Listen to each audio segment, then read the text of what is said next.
इस वक्त अदालत की कार्रवाई का हिस्सा बनने के लिए किसी भी मिनट अदालत फैसला पढ़ना शुरू करेगी। संजय शर्मा वहां पर मौजूद हैं, हमारे साथ कुमार अभिषेक मौजूद हैं, हमारे साथ मौसमी सिंह वहां से मौजूद हैं, शिवेंद्र श्रीवास्तव मौजूद हैं, हिमांशु मिश्रा मुरली मनोहर जोशी के घर पर हैं और अशोक सिंघल लाल कृष्ण आडवाणी के घर पर हैं। संजय शर्मा, कितनी देर है अदालत का फैसला आने में, बताइए।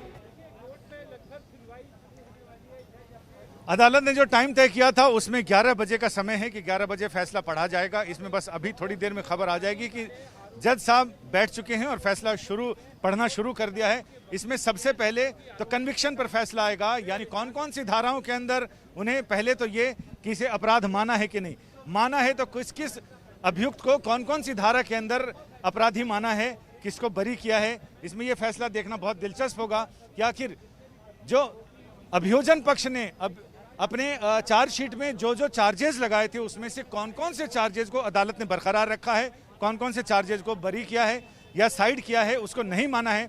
ये सारी चीजें देखना बहुत दिलचस्प होगा। साथ ही सबसे पहले अभी जैसा कि अदालत की प्रक्रिया में जिन 6 लोगों को अपने घर से या अपने जगह से वीडियो कॉन्फ्रेंसिंग के थ्रू इसमें शामिल होने की छूट दी गई है, उन तमाम लोगों की तरफ से एक याचिका मूव की गई है, एक अर्जी लगाई गई है जिसमें उन्हें विभिन्न कारणों से अदालत की कार्रवाई में यहाँ फिजिकली यानी प्रत्यक्ष रूप से यहाँ पेश ना होने को लेकर खेद जताया गया है और मजबूरी जताई गई है।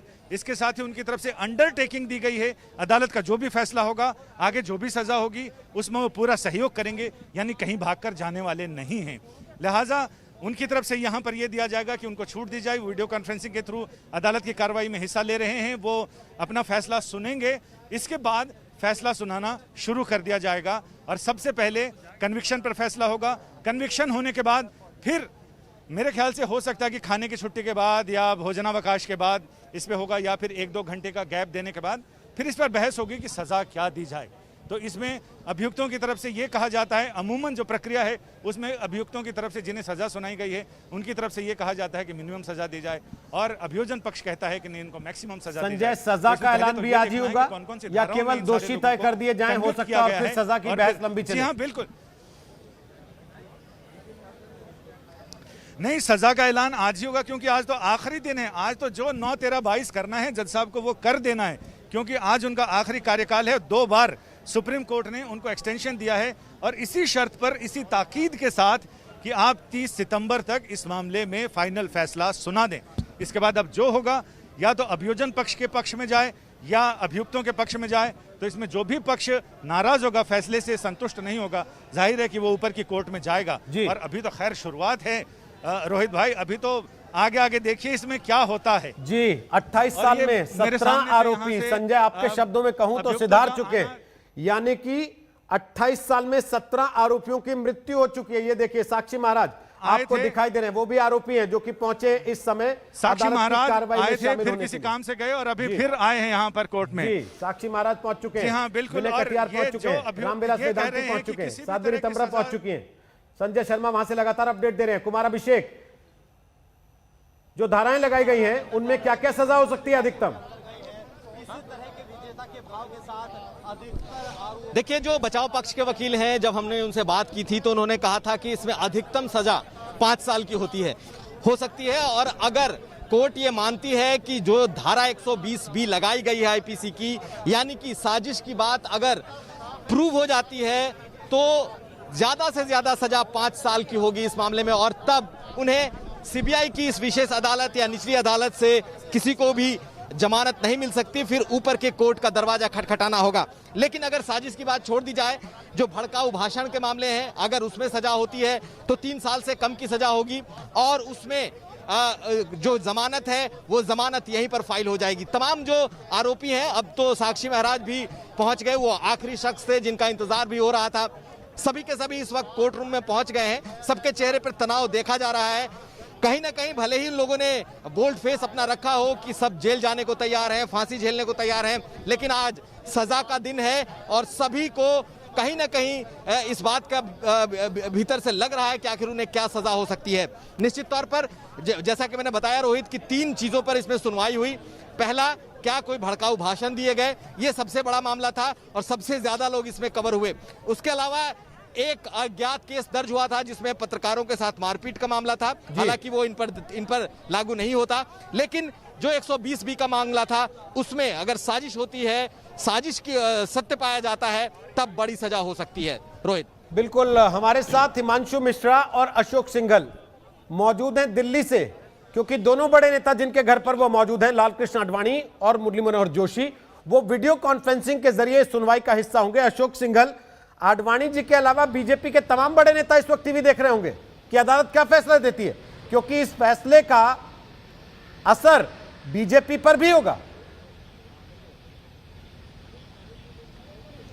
बिल्कुल रोहित, सबकी नजर लगी इस फैसले के ऊपर, क्योंकि 28 साल के बाद ये फैसला आने वाला और कॉन्स्पिरेसी को लेकर कि जो विवादित ढांचा उसको गिराया गया था, उसको लेकर के बेशक ये बार बार इनकार करते रहो कि हमने ढांचा नहीं गिराया, हमारी कोई भूमिका नहीं थी, लेकिन आज क्योंकि फैसला आना है, सबकी नजरें इसी बात पे लगी है। लेकिन बेशक आगे भी कानूनी कार्रवाई ये लोग कर सकते हैं, कानूनी इनके पास ऑप्शंस हैं कुछ करने के लिए इस फैसले के बाद भी।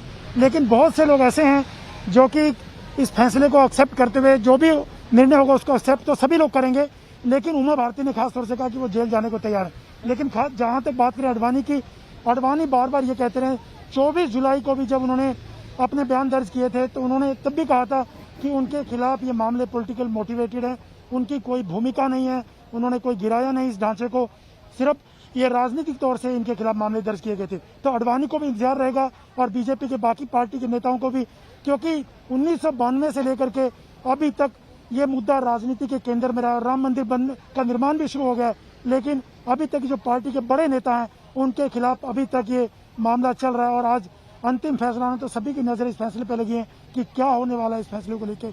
और खुद आडवाणी ये कह चुके हैं कि जो भी निर्णय आएगा वो तो स्वीकार करेंगे, लेकिन उसके बाद आगे कार्रवाई अपने वकीलों से डिस्कस करने के बाद ही होगा। लेकिन वो वीडियो कॉन्फ्रेंस से जुड़ चुके हैं रोहित, उनके वकील यहाँ पहुंच चुके हैं।